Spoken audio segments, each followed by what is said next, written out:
Les gens travaillent jusqu'à 65 ans et finissent sans rien. En France, plus d'un retraité sur deux vit avec moins de 1200 € par mois, après une vie entière de travail.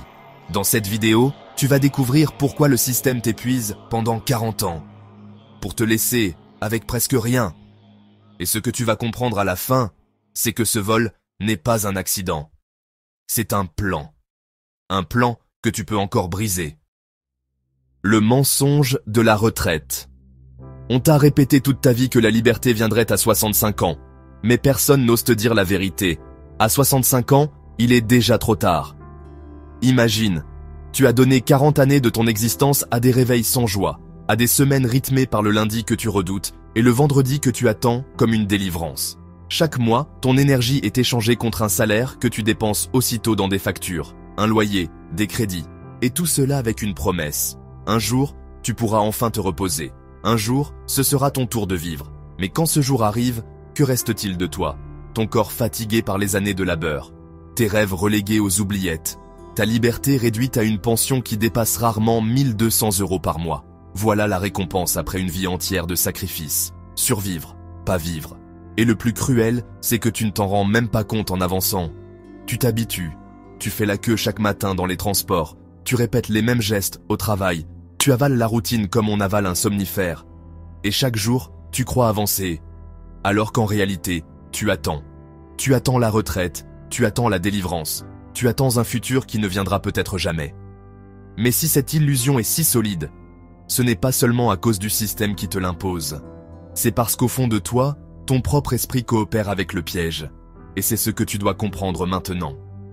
Si la retraite était vraiment une promesse de liberté, pourquoi la plupart des retraités survivent-ils avec moins de 1200 € par mois, après avoir travaillé plus de 40 ans? Et surtout, pourquoi continues-tu à croire que ton tour sera différent, alors que chaque génération avant toi s'est brisée sur le même mensonge? Tout commence très tôt. On t'a dit, travaille dur, obéis, sacrifie-toi maintenant, et un jour, tu récolteras les fruits. Tu as appris que la vie n'était pas faite pour être vécue dans le présent, mais pour être stockée dans un futur hypothétique. Alors, tu avances tête baissée, tu acceptes les matins gris, les semaines interminables, les factures qui s'empilent, parce qu'on t'a soufflé. Tiens bon, la récompense viendra. Mais cette récompense n'arrive jamais. À 65 ans, tu es censé te réveiller libre. En réalité, tu te réveilles fatigué. Tes articulations te rappellent tes années d'usure. Ton énergie a déserté. Tes rêves sont poussiéreux, rangés dans un tiroir que tu n'oses même plus ouvrir. Et ce qui t'attend, ce n'est pas la vie pleine et vibrante qu'on t'avait promise, mais une pension amputée, calculée pour te maintenir à flot sans jamais te donner l'aisance. C'est cela, le piège. On t'a appris à échanger ton temps contre une hypothèse. On t'a vendu l'idée qu'être adulte, c'était endurer, payer, patienter. Et toi, tu as cru que le sacrifice finirait par se transformer en liberté. Mais le sacrifice, lui, ne fait que se multiplier. Regarde autour de toi. Des millions de personnes suivent ce même scénario. Étudier, travailler, s'endetter, attendre, espérer. Puis finir avec moins que rien. Tu les croises dans les files d'attente des pharmacies, dans les bureaux de poste, dans les files de supermarchés à comparer les prix au centime près. Ils ont donné leur force, leurs heures, leur jeunesse, et en retour, il leur reste des miettes.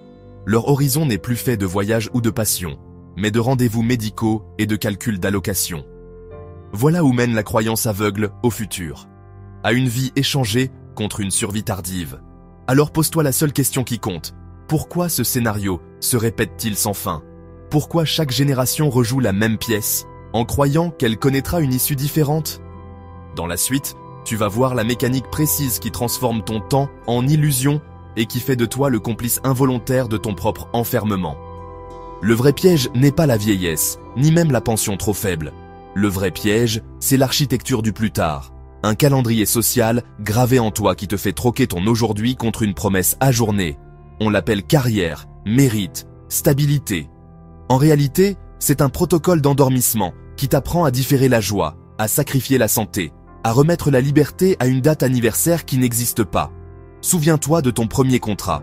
On t'a parlé d'épargne retraite et de prudence. On t'a dit que tu avais tout le temps. Puis sont venus les objectifs, les primes conditionnelles, les évaluations, les réunions où tu souris alors que tu t'éteins. Tu signes un prêt pour investir dans l'avenir. et un fil invisible te relie au mois prochain. Les enfants arrivent, l'agenda se remplit, la maison s'agrandit, la tête, elle, se serre. Tu remets un voyage parce que ce n'est pas le bon moment. Tu repousses un rêve, après la prochaine promotion. Tu diffères le repos, quand ce projet sera bouclé. L'institution t'applaudit quand tu tiens. Tes proches te félicitent quand tu t'oublies. Et chaque bravo dépose une couche de vernis sur un bois qui se fend. La roue tourne, la fatigue s'installe, et sans que tu t'en aperçoives, le présent devient une salle d'attente. Chaque avantage négocié ajoute un verrou. Chaque confort acheté allonge la chaîne. Chaque succès public exige une part de silence privé. Une maison plus grande multiplie les obligations. Un titre plus élevé réclame davantage d'heures invisibles. Une épargne plus lourde réclame davantage d'obéissance au calendrier. La journée se rétrécit, le week-end devient convalescence, l'été ressemble à une parenthèse trop courte, et l'année suivante ressemble à la précédente, avec un peu moins de couleur. Tu ne reportes pas seulement des projets, tu déplaces ta vie comme on déplace un rendez-vous que l'on finira par manquer. Si tout cela tient si fort, ce n'est pas parce que tu es faible, c'est parce que la machine a appris à parler ta langue et à utiliser tes vertus contre toi. Dans ce qui va suivre, je vais te montrer comment reprendre le manche dès maintenant, sans brûler ta vie ni tout envoyer valser, mais en réécrivant le contrat du temps que tu donnes et du temps que tu gardes. Tu n'as pas besoin d'attendre d'avoir 65 ans pour commencer à vivre. Tu n'as pas besoin d'une promesse lointaine ni d'un âge officiel pour être autorisé à exister. La seule chose dont tu as besoin, c'est de reprendre le contrôle de ton temps, de tes choix, de ton présent. Imagine un lundi matin différent. Ce jour-là, tu refuses de donner ton énergie aux habitudes qui t'éteignent. Tu te lèves sans consulter ton agenda, comme s'il était ton maître. Tu n'attends plus la fin du mois, tu n'attends plus les prochaines vacances, tu décides de t'offrir un moment qui t'appartient, ici, maintenant.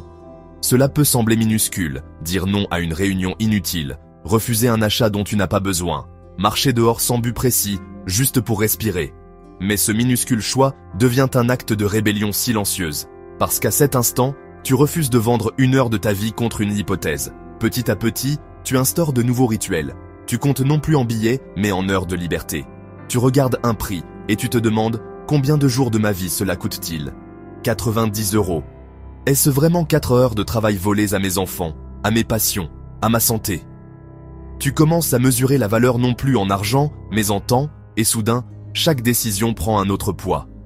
Mais ce combat est intérieur, et il est violent, car chaque fois que tu choisis toi, le système te murmure que tu es irresponsable. Chaque fois que tu refuses de repousser la joie, une voix en toi crie que tu seras puni. Chaque pas vers ta liberté se heurte à la peur de décevoir, à la peur d'échouer, à la peur de perdre.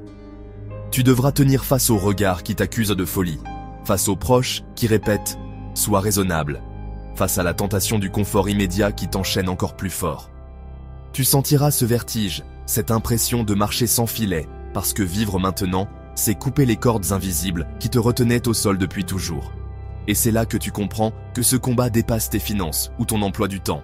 Il touche ton identité même, parce que si tu commences à vivre aujourd'hui, tu n'es plus celui qu'ils attendaient. Maintenant, tu vas voir le prix psychologique que tu paies chaque jour, à force de remettre ta vie à demain. Un prix que tu ne soupçonnais même pas, mais qui t'épuise déjà. Tu l'as compris, vivre maintenant, c'est déjà un acte de rébellion. Tu as senti ce frisson, cette faille dans la routine, ce souffle nouveau quand tu refuses d'attendre. Mais rappelle-toi, des années de sacrifice, de silence, de renoncement, t'ont programmé à patienter, à différer, à obéir. Chaque facture payée, chaque week-end gâché, chaque rêve repoussé a laissé une cicatrice invisible. Et voici le paradoxe. Tu crois avoir seulement perdu du temps. Mais en réalité, c'est ton identité qui s'efface. Car à force de remettre ta vie à demain, tu ne sais plus qui tu es aujourd'hui. C'est là que commence la vraie bataille. Posture contre résignation, regard contre indifférence, choix contre habitude. Alors retiens ceci. Tu n'es plus celui qui subit en silence. Tu n'es plus celui qui espère une permission. À partir de maintenant, tu refuses d'attendre. Car la prochaine révélation ne parlera plus de ton temps, mais du prix psychologique que tu paies déjà, chaque jour, sans même t'en rendre compte. La cage dorée de la survie. Tu crois avoir choisi ta vie, mais en réalité, c'est ta peur qui décide pour toi. Chaque matin, ton corps se lève avant même que ton esprit ait envie de le faire. Tu avances dans les couloirs du métro, dans les files d'attente, dans les couloirs de bureau, comme si une main invisible t'avait programmé. Et cette main, ce n'est pas seulement ton patron, ni ton banquier. C'est ce réflexe ancien, gravé en toi, chercher la sécurité à tout prix. Tu crois que c'est la maturité, mais en vérité, c'est un dressage. Regarde ton quotidien. Tu acceptes un emploi qui ne te nourrit pas parce qu'il paie ton loyer. Tu refuses de dire non à une réunion inutile parce que tu as peur d'être jugé instable. Tu continues à accumuler des objets qui ne t'apportent aucune joie parce que tu penses que posséder rassure. Et chaque fois que tu choisis la sécurité au lieu du risque, tu entends un petit soulagement intérieur. Bravo, tu as été raisonnable. C'est ainsi que la cage se referme. Elle est peinte en or, polie par les applaudissements de ton entourage, décorée par les compliments de ceux qui répètent que tu es responsable. Mais une cage dorée reste une cage. Et toi, tu avances en rond, croyant que tu construis ton avenir, alors que tu répètes toujours le même cycle. Attendre, obéir, différer, endurer. Mais si cette cage est si efficace, c'est parce qu'elle ne te retient pas seulement par l'extérieur. Elle s'est glissée dans ton esprit. Ton propre cerveau est devenu ton geôlier. Et dans la suite, tu vas comprendre pourquoi il préfère t'emprisonner dans la survie plutôt que de te laisser goûter à la liberté. Si tu es vraiment libre, pourquoi demandes-tu toujours la permission de vivre? Pourquoi repousses-tu sans cesse tes envies en répétant la même excuse « ce n'est pas le bon moment ». Et depuis quand être adulte signifie-t-il attendre que tout soit sûr pour enfin respirer? Depuis l'enfance, on t'a dressé à confondre sécurité et sens. On t'a dit « sois prudent, travaille d'abord, profite après ».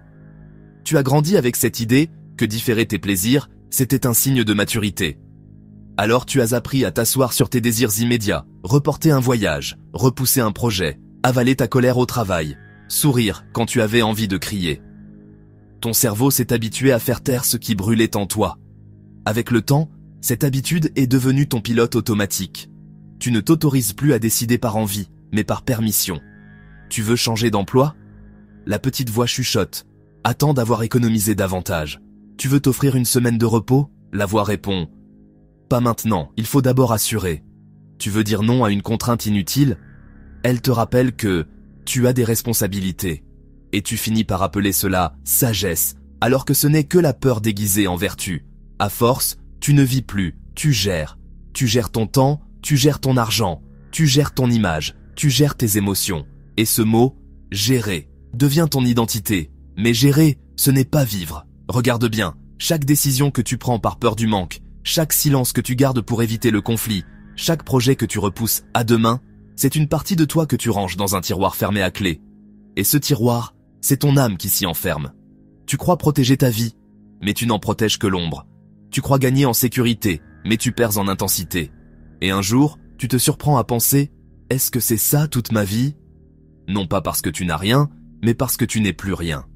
Alors demande-toi, si ton cerveau est capable de transformer chaque désir en danger, comment crois-tu qu'il influence tes choix réels?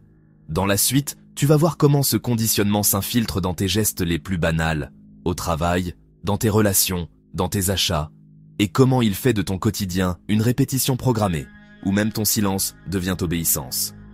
Le vrai piège, ce n'est pas seulement le manque d'argent. Le vrai piège, c'est la logique invisible que ton cerveau a intégrée. Il t'a appris à confondre prudence et renoncement. Tu crois protéger ta vie en assurant l'essentiel, mais tu ne fais qu'entretenir une cage intérieure où chaque désir est transformé en menace. Regarde ton quotidien. Tu veux demander une augmentation, mais une voix intérieure te rappelle que tu dois tenir ton poste. Tu veux changer d'emploi, mais tu te convaincs d'attendre encore un an pour la sécurité. Tu veux partir quelques jours et tu entends déjà le reproche silencieux. Ce n'est pas raisonnable. À force, tes choix ne se font plus par aspiration, mais par élimination de risques. Même ton corps le sait. Ton cœur s'accélère quand tu veux dire non. Ta gorge se serre quand tu envisages un pas de travers. Tu ne vis plus selon ton rythme, mais selon un système de surveillance que tu portes en toi. Comme un logiciel qui tourne en arrière-plan, il enregistre tes moindres élans et les corrige aussitôt. Trop cher, trop dangereux, trop incertain. Ce n'est plus ton banquier qui te refuse un crédit, c'est toi qui refuses ton propre élan vital. Alors, jour après jour, tu renonces à la joie immédiate pour la remplacer par la sécurité hypothétique. Tu renonces à la spontanéité pour la remplacer par la stabilité. Tu renonces à ton désir pour la remplacer par le devoir. Chaque renoncement est petit, presque imperceptible, mais accumulés, ils forment une prison de fer. Et plus tu renonces, plus tu t'habitues. Plus tu t'habitues, plus tu appelles cela sagesse. Plus tu l'appelles sagesse, plus tu enseignes à ton entourage que c'est la norme. Jusqu'à ce qu'un jour, tu ne saches plus faire la différence entre choisir et obéir. Mais voici la vérité que tu refuses de voir. Tant que tu laisses ton cerveau te convaincre que chaque désir est un danger, tu restes ton propre geôlier. Dans la prochaine partie, tu vas découvrir comment briser cette mécanique. Non pas en gagnant plus, mais en reprenant le contrôle là où tout commence, dans tes choix les plus simples, dans tes gestes les plus quotidiens. Parce que c'est là que se cache la véritable sortie de la cage. Tu n'as pas besoin d'attendre que tout soit parfait pour commencer à vivre. Tu n'as pas besoin d'avoir des dizaines de milliers d'euros de côté, ni d'une sécurité absolue. Ce dont tu as besoin, c'est de commencer à poser des actes qui redonnent la priorité à ton souffle et non à ta peur. Imagine une journée ordinaire. Tu arrives au travail et pour la première fois, tu refuses une tâche inutile qui n'apporte rien. Tu sens une tension dans l'air, mais à l'intérieur, un espace s'ouvre. Tu viens de protéger ton énergie. Tu es à l'épicerie et tu choisis de ne pas acheter ce produit qui promet de combler un vide. Tu marches dehors avec cet argent encore dans ta poche, mais surtout avec une heure de ta vie rendue intacte. Tu avais prévu de rester enfermé, et finalement tu passes une soirée avec un ami sans chercher à rattraper le temps plus tard. À cet instant, tu comprends, tu n'as pas besoin d'un plan parfait pour commencer, tu as juste besoin de reprendre un choix. Peu à peu, tu installes de nouvelles habitudes. Attendre 24 heures avant chaque achat. Dire non à une obligation sociale qui n'apporte rien. Oser demander une pause au lieu de serrer les dents. Chacune de ces décisions devient une fissure dans les murs de la cage. Et plus tu avances, plus tu réalises que la vraie richesse ne s'achète pas. C'est ton temps, ton énergie, ton attention que tu récupères. Mais ce combat n'est pas linéaire. Le système reviendra à la charge. La publicité te répétera « tu le mérites ». Tes proches insisteront « sois réaliste ». Tes propres peurs crieront « attends encore un peu ». Tu sentiras parfois que chaque pas en avant est suivi d'une main invisible qui tente de te ramener en arrière. Et pourtant, chaque fois que tu tiens, c'est une chaîne qui se brise. Chaque « non » devient une victoire intime. Chaque minute reprise à la routine devient un souffle qui élargit ton horizon. Tu ne t'achètes plus seulement du temps, tu rachètes ton identité. Mais il reste une vérité que tu n'as pas encore affrontée. Même si tu réussis à briser une partie de la cage, le système a déjà inscrit en toi un prix beaucoup plus lourd. Juste après, tu vas découvrir ce coût invisible, psychologique, émotionnel, identitaire, que tu paies chaque jour, même quand tu crois avoir gagné. Et c'est là la bascule. Tu pensais seulement gagner du temps, mais en réalité, tu étais déjà en train de payer un prix bien plus lourd. Tu le sens parfois, ce vide qui ronge, malgré les victoires minuscules. Comme si chaque liberté arrachée révélait une fatigue ancienne, un manque plus profond. Parce que la cage ne se contente pas de retenir tes gestes. Elle infiltre tes pensées, elle s'imprime dans ton identité. Elle transforme ton attente en habitude, ton obéissance en nature. Dans la prochaine partie, tu vas découvrir ce prix invisible, l'usure psychologique, la perte d'élan, la résignation qui s'installe jusqu'au cœur de ton regard. Prépare-toi à voir comment, chaque jour, tu signes un contrat silencieux, où ce n'est plus seulement ton argent que tu abandonnes, mais ton âme elle-même. La perte d'identité. Tu crois savoir qui tu es, mais en réalité, tu n'es plus qu'un rôle que tu joues pour survivre. Chaque jour, tu t'habilles d'un costume invisible. Celui du travailleur fiable, du parent responsable, du citoyen obéissant. Tu parles avec des mots que l'on attend de toi. Tu souris quand il faudrait crier. Tu te tais quand ton âme voudrait hurler. Et plus tu répètes ces gestes, plus tu deviens ce personnage que tu incarnes, jusqu'à oublier qu'il ne s'agit pas de toi. Au début, tu te dis que ce n'est qu'une façade, qu'il faut bien jouer le jeu pour tenir. Mais avec le temps, la façade colle à ta peau. Tu finis par ne plus savoir si tu es celui qui choisit ou celui qui exécute. Chaque facture réglée, chaque échéance respectée, chaque règle suivie, devient une preuve de ta fiabilité. Mais une fiabilité à quel prix ? Tu crois avancer, alors que tu ne fais que performer un rôle écrit par d'autres. Et plus tu avances, plus tu sens ce vide étrange. Tu es présent partout, sauf en toi-même. Tes relations, tes journées, ton avenir sont calibrés pour maintenir cette image. Tu dis « je », mais derrière ce mot, il n'y a plus qu'un masque. Et si ce masque était si bien fixé que tu n'arrives même plus à le retirer? Dans la suite, tu vas découvrir comment ce rôle imposé a colonisé ton esprit. Comment ton propre cerveau s'est transformé en surveillant intérieur, au point de réécrire tes désirs, tes choix, et même ton identité. Et si ce n'était pas seulement ton temps ou ton argent que tu avais perdu, mais toi-même? Et si derrière chaque responsabilité que tu assumes se cachait en réalité l'effacement de ton vrai visage? Depuis des années, tu répètes les mêmes rôles. Le salarié ponctuel, le parent fiable, l'ami disponible, le citoyen modèle. Tu enchaînes les obligations comme des costumes que tu enfiles l'un après l'autre. Et peu à peu, tu t'y es habitué. Tu t'es convaincu que c'était ça, grandir. Que c'était ça, être sérieux, être respecté. Mais à force de jouer ce théâtre, tu as oublié où se cachait le vrai, toi. Quand as-tu pour la dernière fois parlé sans calculer l'effet de tes mots? Quand as-tu dit non sans la peur d'être rejeté? Quand as-tu fait un choix qui ne servait qu'à toi et non aux attentes des autres? Tu ne t'en souviens plus. Parce qu'à chaque fois que tu t'es trahi un peu, tu as laissé une partie de toi derrière. Et aujourd'hui, ton identité ressemble à une mosaïque de fragments éteints. Tu crois être accepté? Mais ce n'est pas toi qu'ils acceptent, c'est ton rôle. C'est le masque poli, celui qui fait bonne figure, celui qui rassure. Et plus tu le portes, plus il colle à ta peau, jusqu'à ce que tu ne saches plus si tu pourrais encore vivre sans lui. Voilà pourquoi tu dis « je » sans savoir qui parle. Voilà pourquoi tu souris quand ton âme pleure.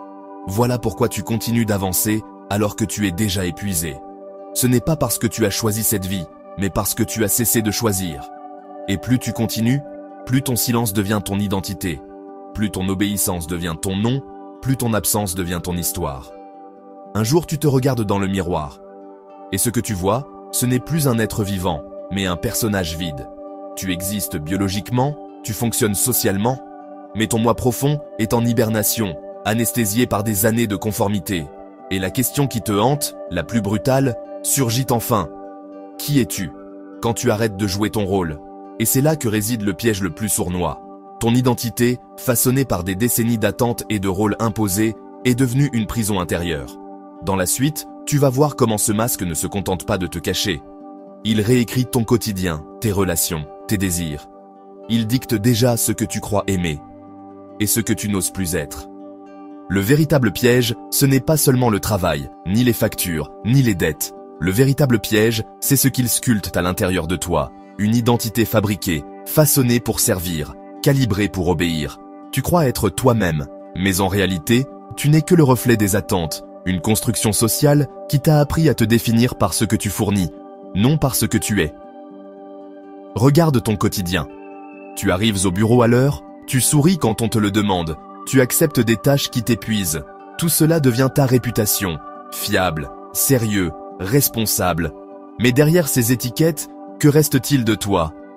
Tu crois être reconnu pour ta singularité, alors que tu es validé pour ta conformité.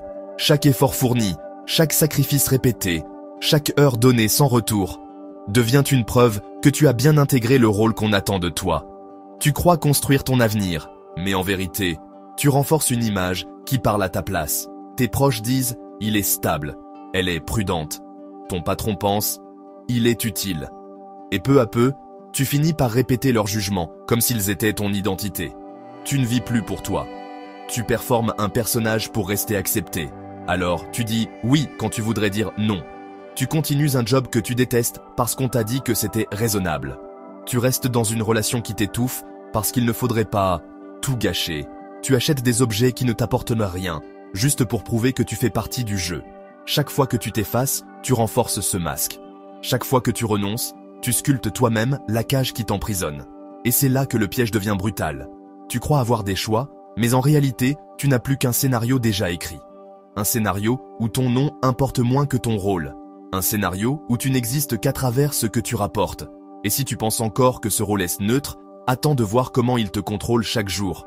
Car ce masque ne se contente pas de couvrir ton visage. Il dicte tes décisions, il t'arrache tes désirs, il choisit même la façon dont tu respires.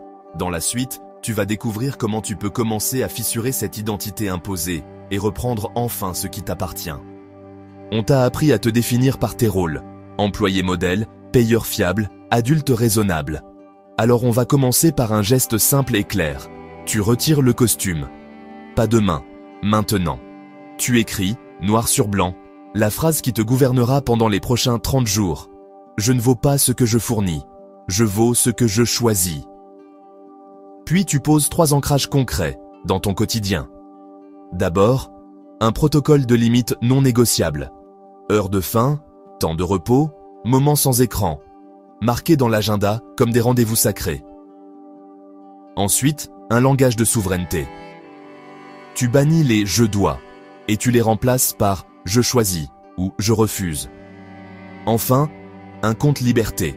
Chaque semaine, tu verses une somme, même modeste, dédiée à des actes qui te ressemblent. Apprendre, créer, t'entraîner. Ce n'est pas de l'épargne, c'est de la récupération d'identité. Très vite, la vie te testera. Alors imagine la scène. Il est lundi, tu arrives avec la même fatigue, mais cette fois tu n'entres pas en apnée.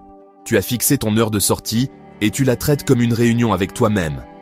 À 17h, on te glisse une petite urgence. Tu sens l'ancien réflexe grimper. Sourire, dire oui, t'excuser d'exister. Tu inspires, tu utilises ton langage neuf. Je choisis de garder l'engagement pris avec moi-même. Je peux livrer demain matin. Tu rentres. Chez toi, tu ouvres ton carnet et tu écris 3 lignes.